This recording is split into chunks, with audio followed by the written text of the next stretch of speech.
Good evening and welcome to the Board of Mayor and Alderman meeting. This is our regular monthly meeting, June the 10th, 2025. First, we have a public hearing, and this is for the FY26 Fable City School budget. Is there anyone in the audience that would like to speak at this public hearing? Hearing none, we will close that public hearing. And we'll move to the next public hearing, which is for the FY26 City of Fayetteville budget. Is there anyone in the audience that would like to speak on the City of Fayetteville budget? Seeing none, we will close that public hearing. Now we'll move into our regular monthly meetings. And with us tonight, we have Reverend Ennis Hyman with us to say the prayer. I want you to come forward. Everyone, please stand. I'd like to say Happy Father's Day to Old Ann Sunday. Thank you. Father, thank you for this day. This day is a wonderful day. You said in the psalm, "This is the day the Lord has made, and I'll rejoice and be exceedingly glad." And that, of course, was pointing on years ahead to the crucifixion of Christ. Seemed like who would rejoice over that, other than those who needed and wanted salvation of our Lord and Savior, Jesus Christ. Now this evening I ask you, Lord, to be with this meeting. I believe these folks love you, serve you. I believe they want what's best for this city, even the county. Be with them as they discuss, as they think of things and might say or not say. And may your will be done. In Christ's name I pray. Amen. Amen. What just okay, excuse me. I pledge allegiance to the flag of the United States of America and to the republic for which it stands, one nation, under God, indivisible, with liberty and justice for all.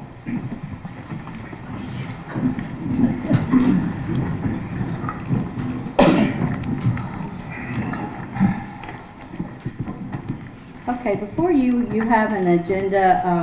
There's the one on your iPad is slightly different from the amended agenda, paper agenda that you were handed out. So we will go by the amended agenda. The first item is our regular monthly meeting minutes on the May 13th. Are there any corrections on these minutes? Hearing none, those minutes will stand as presented. Second, we have the special call meeting minutes for the May 19th. Are there any corrections? Did anyone see the corrections on those minutes? Mayor, Yes. under FLC Public Library HVAC funding information, it's listed as none under nay, and I voted no on that issue. Thank you. Did we make that correction? Yes, ma'am. Any others? Okay, we'll get those corrected and they will stand. For tonight's public comments, we've had 3 people to sign up for public comments, and I will call you forward at this time. You will have 3 minutes to speak. The board will not engage with you because I know your time is important and your time is limited. So we will not, it's not a question and answer time. You have 3 minutes, and when the indicator lets me know, then I will let you know that your 3 minutes is up. First up, we have Mr. Doug Strong from Strong Brothers Liquor Store. And if you would, speak closely into the mic so the audience can hear you.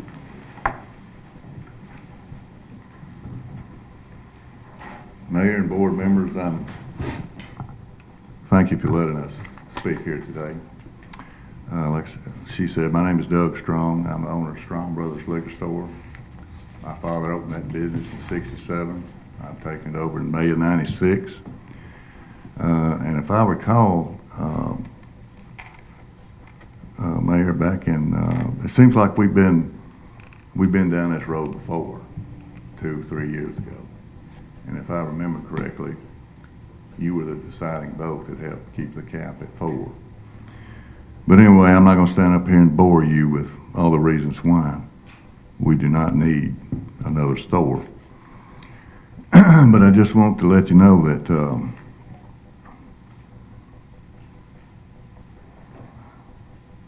but if you do raise the cap, and from what I've heard, it's going to put 3 stores within a 1.5 or 2 mile radius.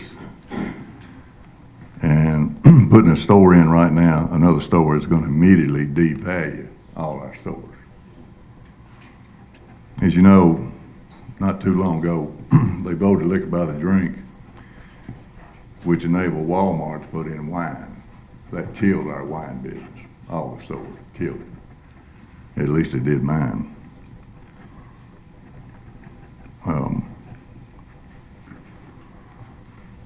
I just want to let you know that on top of adding another store, there's going to be a 7,000 square foot store built in Fable, Alabama, next to Walmart.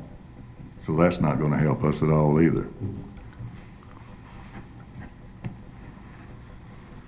As you know, we all operate under strict guidelines and small margins.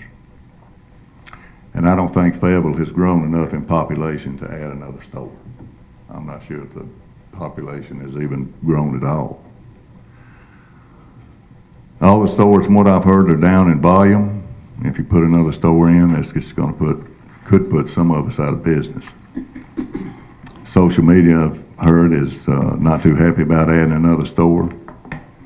And if they do, unfortunately, I won't be able to donate to all the many causes that people come to my store want donations. And that's a lot. So I just hope you do what's right, keep the cap at 4. Thank you. Thank you. Next to speak is Mr. Sahil Patel.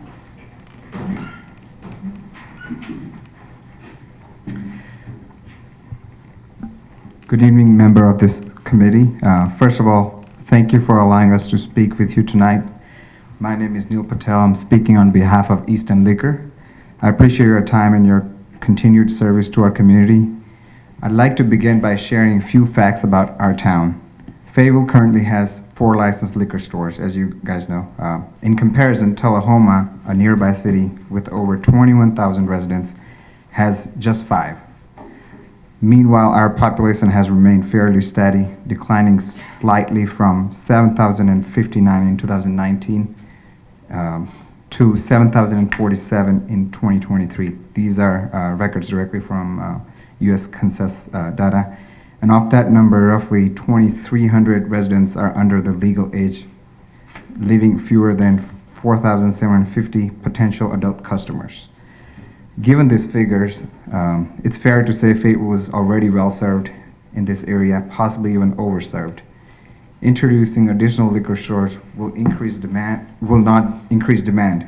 It will only divide an already limited customer base. This puts undue pressure on existing customers, existing business, many of which are long-standing, locally owned establishments, and that have invested deeply in our community. This conversation isn't about opposing competition. It's about protecting substantial market. Our small business are not afraid of hard work or fair competition, but they do rely on customer base that simply hasn't changed much. Removing the cap would likely lead to closure, not growth. But beyond the numbers, I think it's important to ask, what do we need to serve the local community better?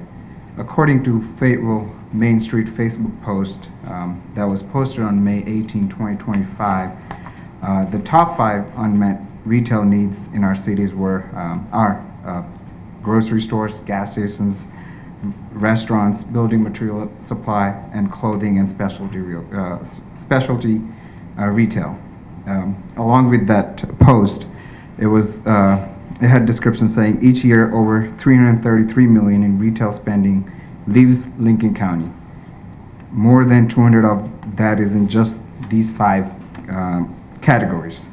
That's local money. Money could be supporting jobs, business, service, right, and going elsewhere.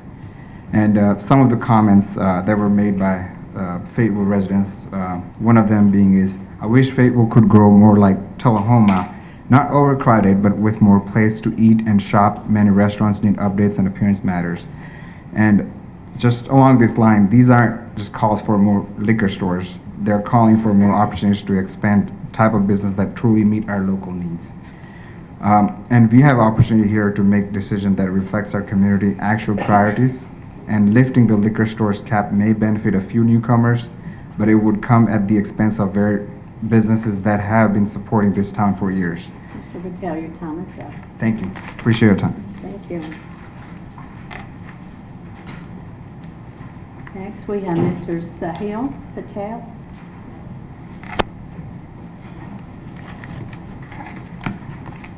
I had a couple of handouts that I'd like to distribute to the board that I'd like to reference later in my address, if that's okay with everyone.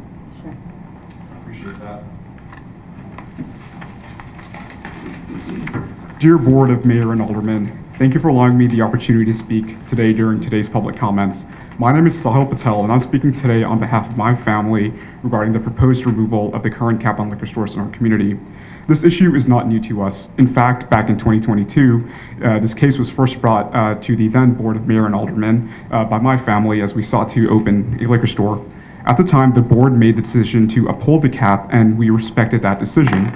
Rather than abandoning our plans, we invested over $1 million to purchase Liquor Locker, an existing licensed location. Today, I urge you to maintain the current cap on liquor stores. Removing it now would not only devalue significant investments made by existing small business owners, but it would also risk saturating the market in a way that ultimately harms rather than helps the local economy. A sudden influx of liquor stores could shift the balance away from responsible, community-minded ownership to more speculative ventures, such as this developer from Nashville who may not be who may not be as invested in the long-term well-being of the area. Some may argue that lifting the cap would allow for a freer market and increased competition. However, it's important to recognize that a completely unregulated market does not always lead to better outcomes for the community. In industries like wine and spirit sales, where public health, safety, and community impact are real concerns, reasonable regulation is both necessary and responsible. The cap doesn't eliminate competition, it ensures that competition happens on a level playing field where local businesses are incentivized to provide quality service, contribute to the community, and operate with long-term commitment. Really quickly, I'd also like to present comments and concerns by community members regarding the removal of this cap that I gathered across various social media platforms. One concerned community member, Mr. Ken Schmuck, writes, "We don't need more car washes or liquor stores here. Look at Hazel Green or Tullahoma, which have different places for entertainment and to eat and shop. But here, we have to go out of town for that kind of stuff." Another individual, Ms. Rhonda Pass, writes, "I think there's more important things than worrying about whether or not you're going to put liquor stores in town. Do you want people to spend your money locally? Well, put other businesses in here that will attract local traffic and spend their money here instead of going out of town and spending it in another town or in Alabama for that matter. Fayetteville does not offer enough to keep people spending locally," end quote. To conclude, the cap as it stands supports a stable and predictable business environment. It ensures that those who do enter the market do so with serious intent and sufficient investment, rather than flooding the market and driving down standards in the process. Thank you so much for your time. Thank you. That concludes our public comments for tonight. We'll move directly into the reports. Fayetteville Lincoln County Library Director Megan Murr was unable to make it tonight, so we'll move to the Fable School report. Director Eric Jones. Thank you. Good evening, everyone. I'm pleased to be able to come and report good news from the city schools. We had our graduation. We were able to graduate 93 students and one special needs student this year. Our totals on our scholarship numbers are over $7 million for the class.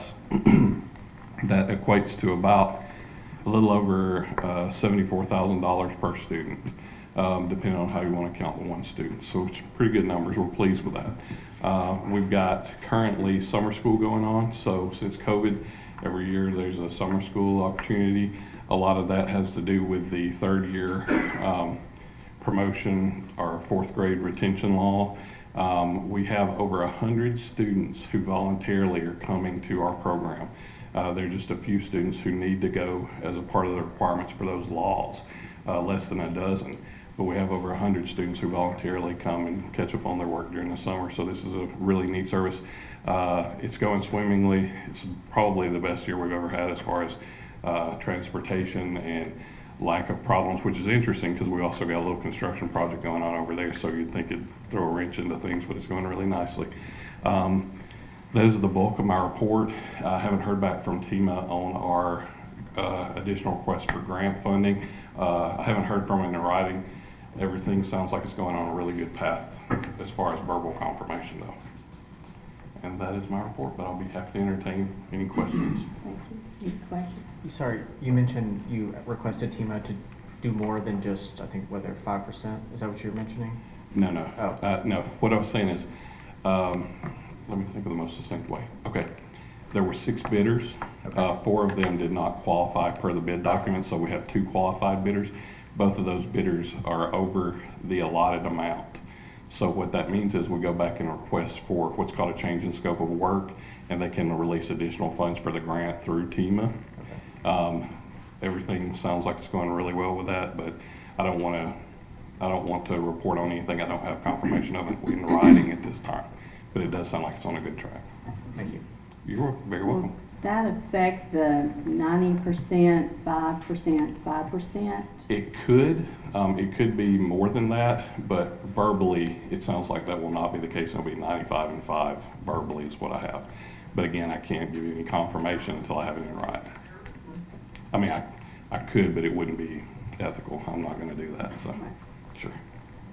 How much more was the bid over? So the bid over the allotment, basically about $3 million. Any other questions? You're very welcome. Thank you all. Have a good evening. Next up tonight, we have speaking, this is on the Brownfield Grant opportunity. We have Terry Lee and Misty Baker, if you'll come forward. They're going to go into details about this for us and give us a little bit more information, I think. Good afternoon. Thank you all for having us here. My name is Misty Baker. I'm with South Central Tennessee Development District. Pull that mic down. Okay. I'll be very brief. I'm going to let Terry speak on the Brownfield topics. I just want to let you guys know that Lisa Cross and I at the Development District will be available for any of you to reach out if you have any questions or anything. I'm going to hand out both of our cards so that you can contact us and you can go through us to reach BCA, which are consulting company for both the EPA Brownfield and the TDEC BRAG grants that we receive for identification. I'll go ahead and let Terry speak on the rest of it, but if you guys have any questions, feel free to ask. Thank you. Thanks, Misty. Thanks for accommodating us on your agenda tonight. It looks pretty full, so we'll try to get through it pretty quickly. It's good to see Mr. Owens again and Christy Gentry. I remember meeting you back at TML a couple years ago, hearing about the cheese factory for the first time. We worked with SCTD to write the grant, and then were selected as the consultant to do the work underneath the grant. If you have in your packet a sheet that looks like this, you'll see a short bio on the company and then the specifics. So we wrote the grant in 23, we were awarded in 24. We have $1.5 million to share in 13 counties of SCTDD. It pays for phase 1 environmental site assessments, phase 2 environmental site assessments, cleanup planning, community outreach activities. It's really simple. One question I get a lot of times is, what's the catch? The only catch is we need the property owner's permission to do the work. It can be a county-owned property, a city-owned property, an individual-owned property. It's a 100% grant. There's no match. It's all up front-loaded. It's not like do the work and then wait to get reimbursed. That's it in a nutshell. I think we actually had just got approval today. We got the signed access agreement from the owner of the Kraft Cheese Factory a few weeks ago, and I think we actually got approval today from EPA to go ahead and start work on that. So we'll be starting the phase 1 assessment work on that pretty soon. This grant does not require the property to be in the Tennessee VOAP program. It also doesn't require any site control by the city like the Tennessee program does. But if we get to the point, and this grant is really only for assessment of the conditions, the environmental conditions. But if it gets to the point that we want to move forward with a project like that property, then TDEC does have cleanup money, but at that point in time, the property does have to be site controlled by either the city or the county, so we can work toward that. That was, I think, what we had in mind when we talked about it over the past couple of years. So let me look at my notes here and see if I've leaving anything out.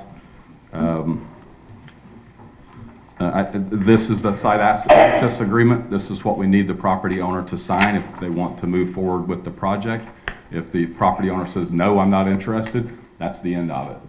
It's not one of those grants where let's go after the bad guys that, did all this, caused all this contamination. It's basically if the property owner says, no, he's not interested, we move on. But it's a one-page form, trying to keep it simple. And then, as Misty had talked about the TDEC brag grants, we have done inventory in Fayetteville. So by our trained eye, any property that would or could be eligible under the grant is, we have I didn't want to share all the addresses and owners' names and everything with everyone, but we have this map just as an indication of where we've spotted brownfields in the community. That was actually under a TDEC grant instead of the EPA grant. So I think that's all I have until you have questions. Any questions? I think I understand that the property owner has signed off on this, and we're very anxious to get this property cleaned up. It is a property coming in from the south end of town, right on our main street. Mm-hmm. So, and it's right there at Stonebridge Park. So we're just very anxious to get this looked at, see what we have, and how far we can go with this. Yeah, like I said, I'm pretty sure that it was either today or yesterday that we had submitted eligibility about 10 days ago, and we're in conversations with EPA. They approved it, so we can get started on it. What happens when we get that is we send the reports to SCTD, SCTDD, and then the property owner. I would anticipate, we're working out of the Columbia office. We opened an office in Columbia just a couple months ago to handle this work. So we have 3 people on staff there.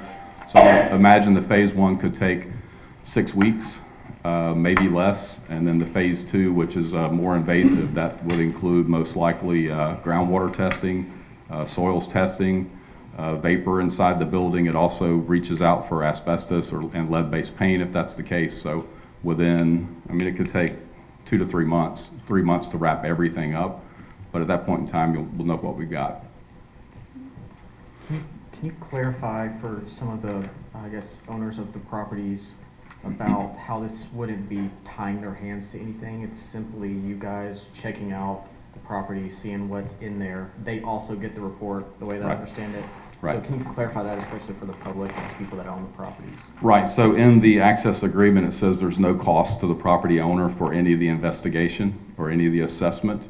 Again, the report is sent to SCTDD, the owner. It doesn't have to go into the Tennessee, the TDEC VOAP program.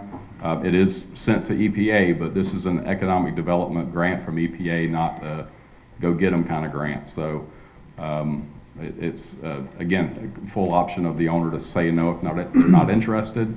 And then the project just goes as far as the project is going to go. If there's a developer or a buyer at the end, then that's what we're looking for. That's what EPA is looking for. That's what we're looking for. My background is economic development, so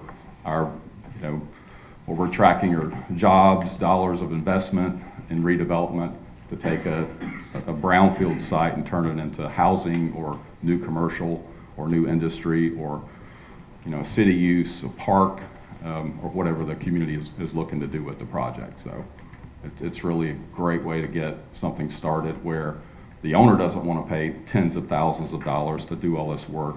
The buyer sometimes, he doesn't want to pay tens of thousands of dollars to do all this work. So EPA is saying, let's help you out on Main Street America, get some projects moving. So does that help? Yeah, perfect. And then you also mentioned about the bucket of money that the state has for demolition. How big is this bucket?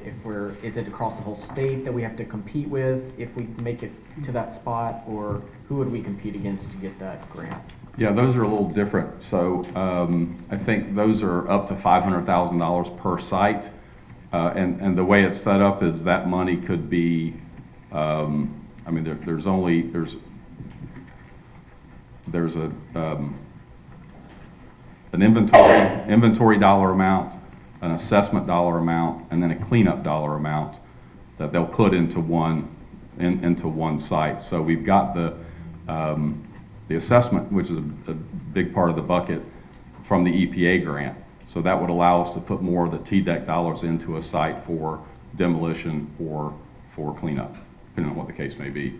But at that time, it has to be enrolled in the VOAP program, and it has to be site control, which means either the city or the county has to have either they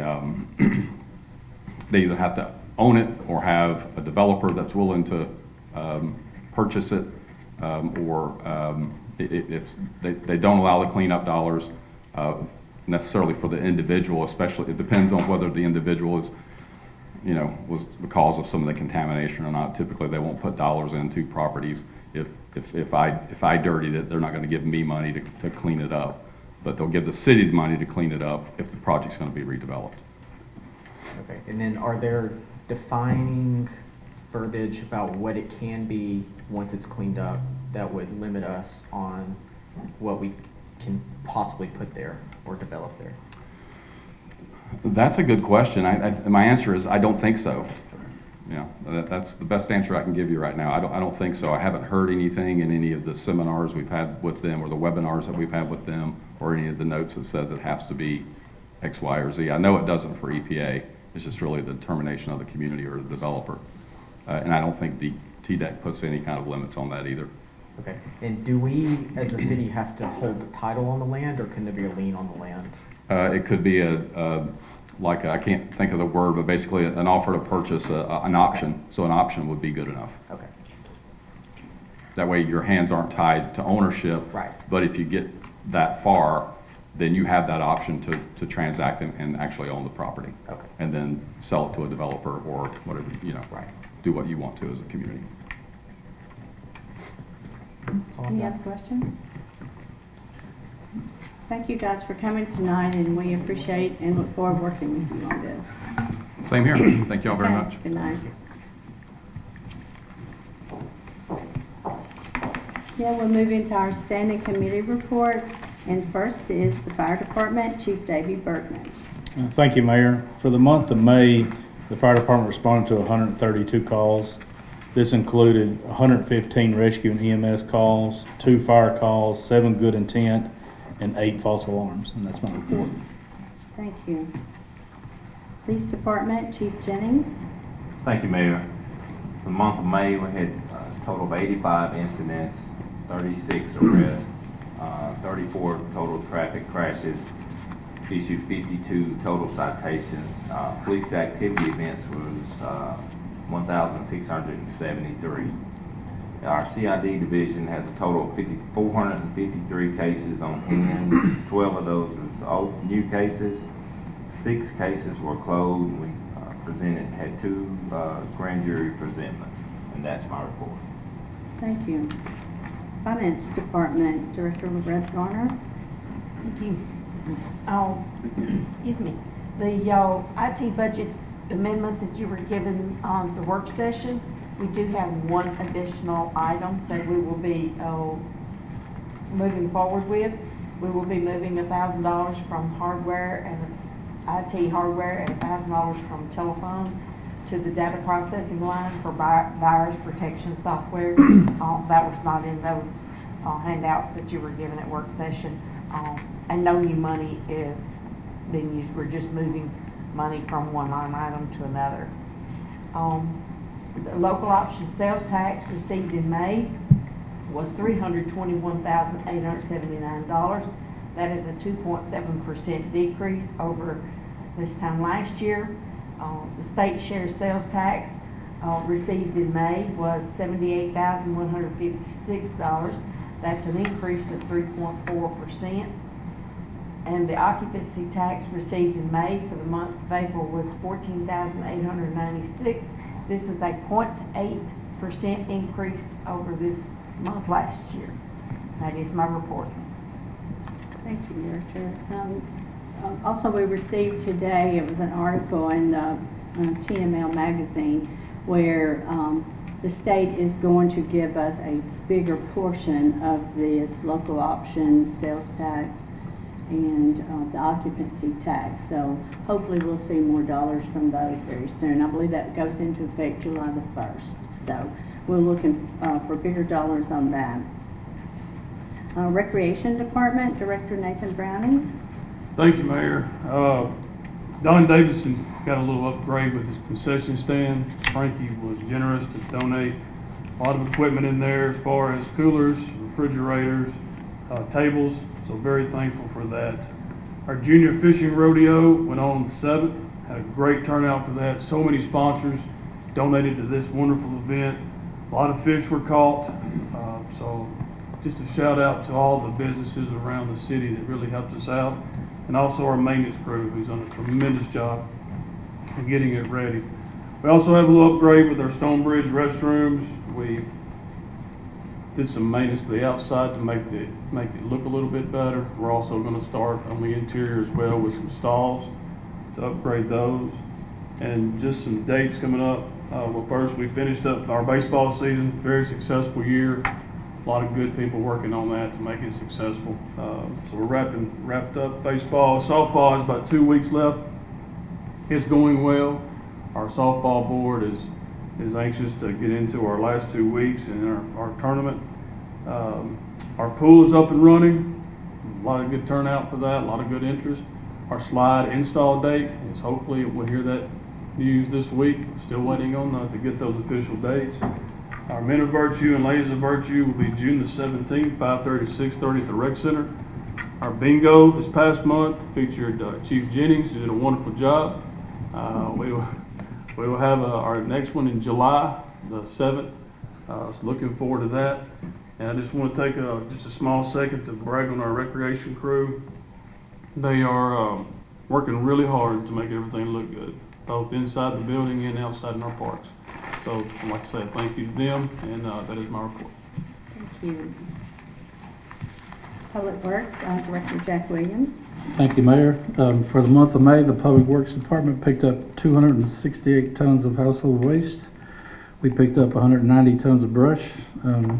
The garage completed 29 work orders, along with maintaining everything we've got there as far as city mechanical equipment. We are still looking for a full-time sanitation truck driver, and I want to brag on my guys as well about the job they're doing, Public Works, and keeping everything going down there. And that's my report. Thank you. Planning Codes Department, Director Christy Gentry. Thank you, Mayor. 26 permits were issued in May. The total project valuation was $1,944,658. The total permit fees were $4,871. 70 property maintenance violations were issued in May. We do have a court hearing this Thursday, June the 12th, for a property maintenance issue located at 1603 Washington Street West. At the May 27th Planning Commission meeting, a minor plat was approved titled the Palmer Subdivision. 2 independent parcels were combined into one lot. And then I do want to remind the board members to please get your request submitted on inoperable vehicles to Mr. Owens or to Garrett Jones by this Thursday, because we want to take this ordinance back to committee to do some upgrades to it. And that's my report. Thank you. Moving now to our city administrator report, Mr. Kevin Owens. Good evening, Mayor and Board. Just to go back from what Mrs. Gentry said, we did have an extensive planning meeting. In addition to the vehicles, we are looking for input for the food truck ordinance and the proposed entertainment district. So I will be surveying board members over the next 2 weeks as we prepare for committee. In addition to my report, which you have received, we're currently working on security issues for all buildings, mainly the municipal building, but we're also looking at the recreation building and all of the city buildings to look at the security and maintenance plan. You will be receiving information on Camp Blunt. We're required to look at that particular contract. It's a 3-year agreement with the state, and we're up for renewal in July. So you will be receiving more information on that. We have revamped the fleet management program, so we do have an extensive meeting with fleet management, trying to develop plans for the next couple of years, 2 or 3 years, to try to get us in some type of notion of what we're going to do with fleet management, and also sidewalks. We're working with the state right now to start with the money we received in 23, the 1.5 million for the north side. So we're beginning work on that.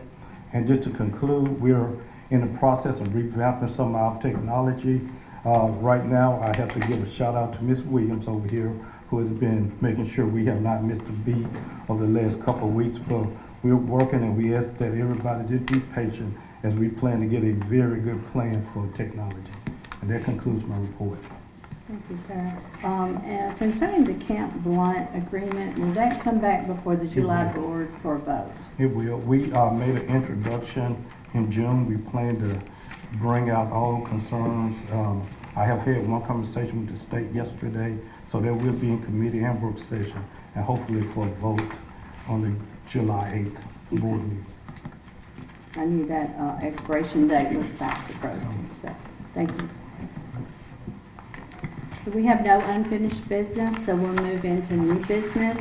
Item A, this is for approval for the Public Works Department to sell a gooseneck trailer, a paving machine, and a 1979 water truck, and these items will be sold on Gov Deals. You have in your package a photo of these items and a description, so I'll need a motion to move that forward to put it on Gov Deals. So moved. Motion by Alderman Alder, second by Alderman Keenan. Any discussion? Have you called the vote, please? Mr. Alder? Aye. Miss Allen? Aye. Mr. Bradford? Aye. Mr. Keenan? Aye. Mr. Faulkner? Aye. Miss Small? Aye. That motion carries.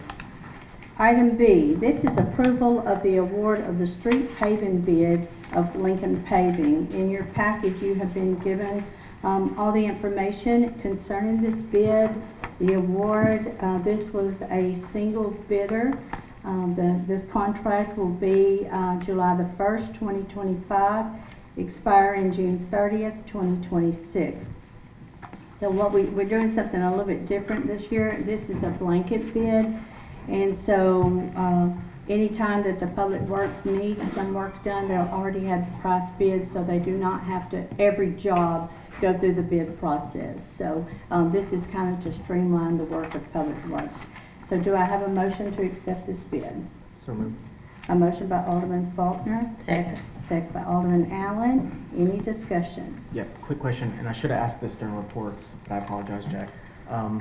I know in work session I asked, and you were out, so I'm not faulting you for this, if there was an average per mile from this we could deduce on how much per mile we would pay for the paving. Do you know that, or is It's just going to, we really average it by the ton as far as the asphalt. And then with us, it's going to come down, grinding is going to be a big issue too, because there are some concrete patches that'll be grinded, some not. So that's going to affect our cost to get that what's there up now. So.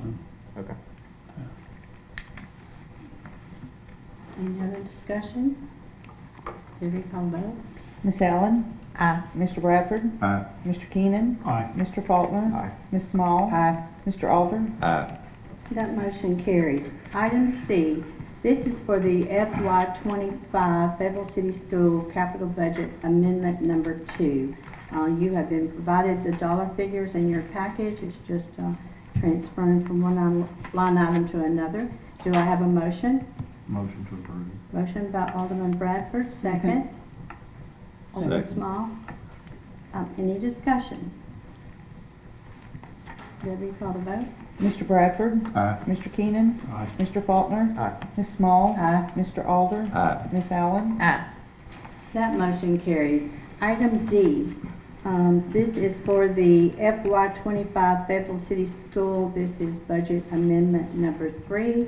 Also, you have been provided with documentation from the school system showing you the line items and the changes in this amendment. Do I have a motion?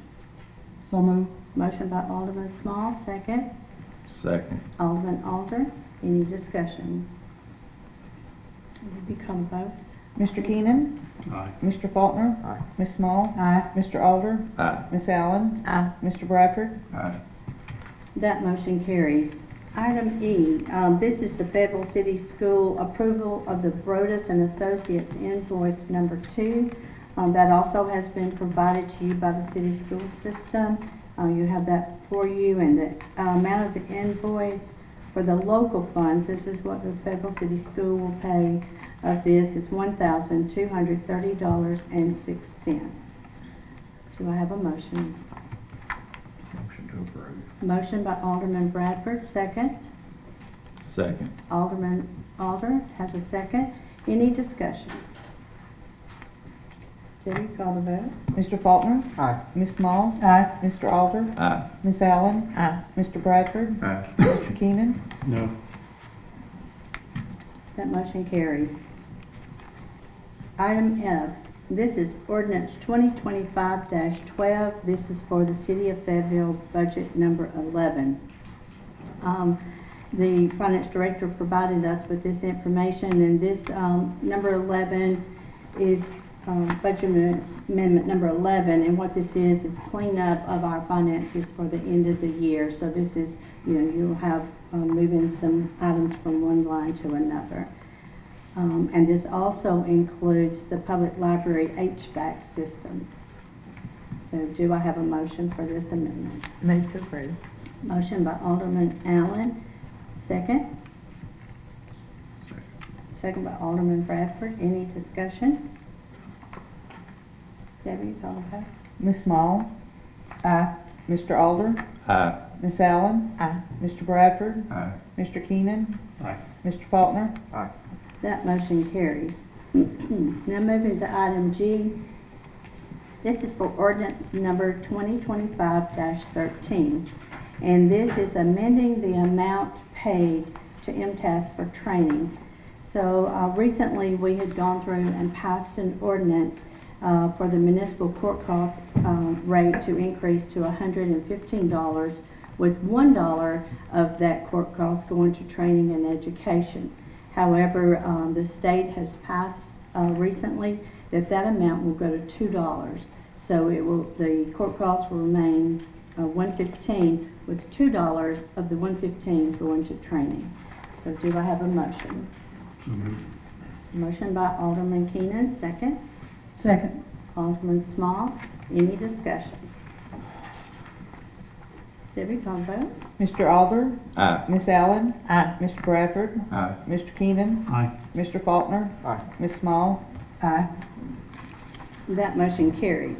Item H, this is ordinance 2025-14, and this is removing the cap on the liquor stores. You have the ordinance before you, changing it from 4 to, we would repeal the ordinance, and there would no longer be a limit of number of license for liquor stores. Do I have a motion? So moved. Motion by Alderman Keenan, second by Alderman Faulkner. Any discussion? No discussion. Debbie, will you call the vote? Ms. Allen? Aye. Mr. Bradford? No. Mr. Keenan? No. Mr. Faulkner? Yes. Ms. Small? No. Mr. Alder? No. Okay, that motion fails.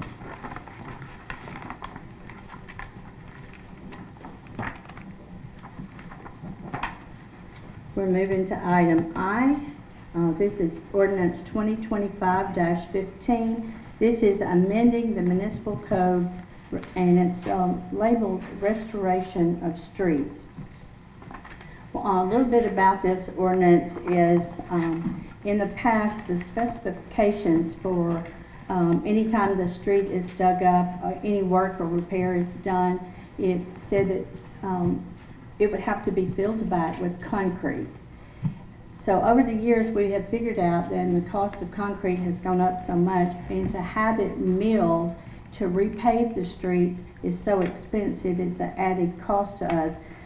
This ordinance is recommending that the contractor shall fill the trench or hole with flowable fill material. That will make it level for the existing services. Do I have a motion? So moved. Motion by Alderman Allen, second by Alderman Keenan. Any discussion? Debbie, we call the vote. Mr. Bradford? Aye. Mr. Keenan? Aye. Mr. Faulkner? Aye. Ms. Small? Aye. Mr. Alder? Aye. Ms. Allen? Aye. That motion carries. Moving now to item J. This is ordinance 2025-16. This is for the FY26 annual budget and tax rate. We have worked very hard to come to a budget for the upcoming year. We have to present that to the state. This will be sent to the state and it verifies the tax rate. So do I have a motion on this ordinance? Motion by Alderman Keenan, second. Alderman Bradford. Any discussion? Debbie, call the vote. Mr. Keenan? Aye. Mr. Faulkner? No. Ms. Small? Aye. Mr. Alder? Aye. Ms. Allen? Aye. Mr. Bradford? Aye. That motion carries. Item K, this is to approve and adopt the FY26 pay scale. In doing our budget this year, we looked at some problems and some changes that we wanted to make to the pay scale that has been provided for you. And do I have a motion to accept this pay scale? Motion to approve. Motion to approve by Second. Alderman Bradford, second Alderman Allen. Any discussion? Debbie, call the Mr. Faulkner? Aye. Ms. Small? Aye. Mr. Alder? Aye. Ms. Allen? Aye. Mr. Bradford? Aye. Mr. Keenan? Aye. Okay, that pay scale is approved. Now moving to item L. This is for the Fayetteville Lincoln County Airport Authority. Mr. Reese Howell served on our airport authority for a number of years. He's a tremendous loss in his passing, and the city just wishes the family well. But moving forward, we'll need to fill that vacancy. And so I would like to recommend Brian Dalton for that position. You were provided with a small bio from Mr. Dalton. He is very experienced, very knowledgeable of the aircraft that's located at our airport and also the business of the airport. So do I have a motion in recommending Mr. Dalton? Motion by Alderman Keenan, second by Alderman Bradford. Any discussion? Debbie, call the vote. Ms. Small? Aye. Mr. Alder? Aye. Ms. Allen? Aye. Mr. Bradford? Aye. Mr. Keenan? Aye. Mr. Faulkner? Aye. That motion carries. Moving to item M, and this is for the Industrial Development Board. The city passed their appointee last month, and so then the county had presented theirs to their board last month, and now it's coming to us for approval. And the first one, and this will be a county, or both of these will be a county seat. And the first gentleman is Mr. Paul Brindley. Do I have a motion to approve Mr. Brindley to the county seat? Motion to approve. Motion by Alderman Keenan, second Second. by Alderman Alder. Any discussion? Debbie, call the vote. Mr. Allen? Alder? Been a long night. Ms. Allen? Aye. Mr. Bradford? Aye. Mr. Keenan? Aye. Mr. Faulkner? Aye. Ms. Small? Abstain. That motion carries.